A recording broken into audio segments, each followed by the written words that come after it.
sort of boards they used to have that ran across between one side of the bed and the other. Okay, well, they'd come in and they'd fit it just on the edge, so that when I bounced into bed, why these would slip all over the place, and it would bam down below, and Cliff would shriek out, "What the hell's going on up there?" And there would be a lot of tittering in the background, and I'd say, "Oh, I'm sorry, Cliff," you know. But Elgin was a good spot at that time, and I really enjoyed it there.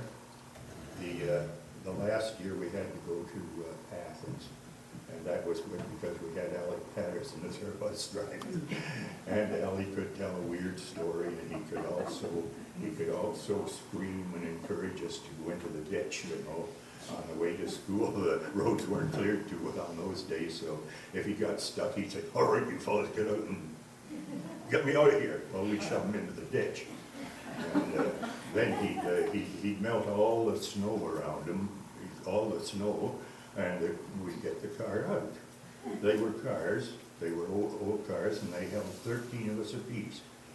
So they were pretty, we were a pretty tight mob.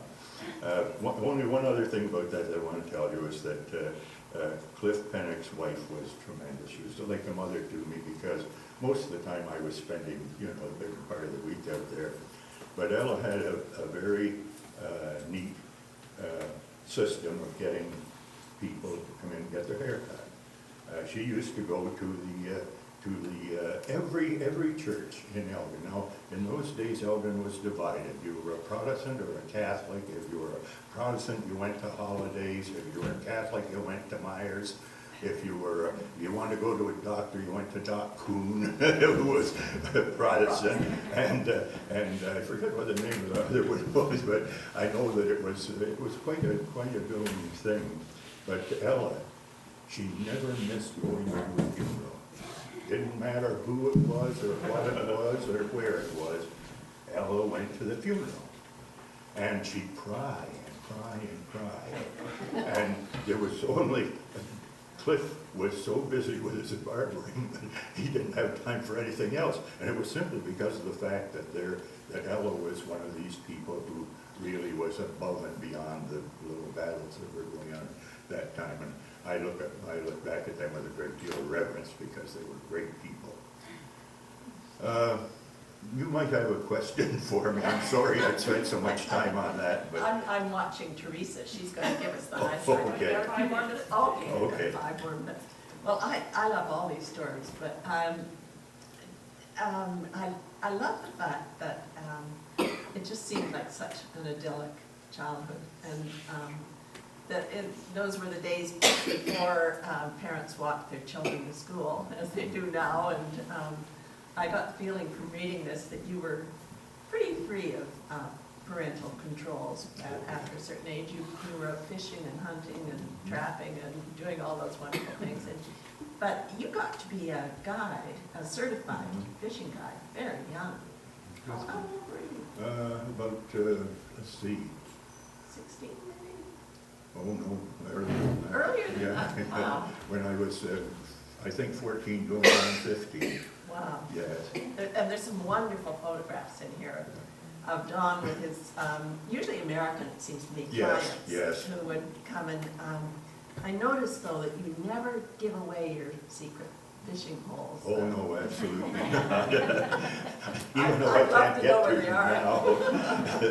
Yeah, I can't get to them now, but I'm saving that. And maybe I'll write a book and put a little bit in there about where they are. Where the big ones. Yes. Where the big ones. I think there's one under our dock because Sonny Pine comes and brings his clients to our dock just about every day. I'm delighted because it's the only chance I get to visit with Sonny, who's another fishing guide. This is all very.